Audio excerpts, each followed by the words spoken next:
خطبہ نمبر 2۔ امیر المومنین حضرت علی علیہ السلام نے صفین سے واپس آنے پر خطبہ ارشاد کرتے ہوئے فرمایا، بسم اللہ الرحمن الرحیم۔ نعمت خداوندی کی تکمیل کرتا ہوا اور عزت الہی کو تسلیم کرتا ہوا اور اس کی معیشت سے دامن کشاں ہوتا ہوا میں خدا کا سپاس و شکر ادا کرتا ہوں۔ احتیاج اور ضرورت کے سلسلے میں اسی سے کمک کا طالب ہوں کہ وہ کفایت کرے۔ جسے اس نے ہدایت دی وہ گمراہ نہیں ہو سکتا، جس سے اس نے دشمنی کی وہ نجات نہیں پاتا، جس کو وہ کافی ہوا پھر وہ منتشر اور پراگندہ نہیں ہو سکتا۔ بلا شبہ شکر کا پلہ سب سے گراں ہے اور سب سے اچھا سرمایہ ہے جو جمع کیا گیا، اور میں شہادت دیتا ہوں کہ خدا کے سوا دوسرا کوئی معبود نہیں، وہ ایک ہے اور اس کا کوئی شریک و ہمتا نہیں۔ یہ وہ گواہی ہے جس کا اخلاص پرکھ لیا گیا، جس کا اعتقاد شعبہ شرک سے پاک ہے۔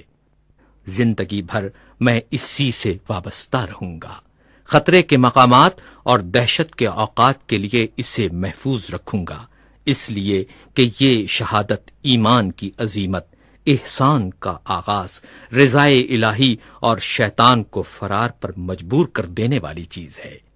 نیز میں گواہی دیتا ہوں کہ محمد صلی اللہ علیہ وآلہ وسلم اللہ کے بندے اور اس کے رسول تھے، جنہیں خدائے بزرگ و برتر نے دین مشہور اسلام، علم معصور، کتاب مستور، نور ساطع، ضیاء العم اور حکم محکم کے ساتھ بھیجا تاکہ شبہات برطرف ہوں اور کھلے ہوئے واضح اور محکم دلائل سے حجت کی جا سکے۔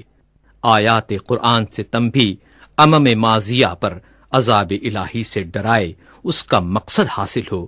لوگ ایسے فتنوں میں مبتلا ہو گئے کہ دین کی رسی پارا پارا ہو گئی، ایمان و یقین کے ستون متزلزل ہو گئے، اصل دین اخلاقی مسئلہ بن گیا اور کار دین دھرم و بھرم ہو گئے۔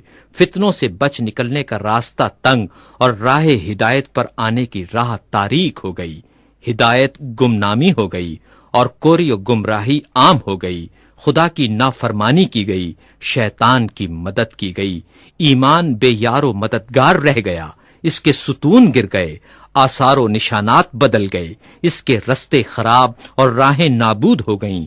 لوگوں نے شیطان کی پیروی اختیار کر لی، اسی شیطانی راستے پر قدم فرسائی کرنے لگے، اسی کے سر چشمے پر ڈیرا ڈال دیا۔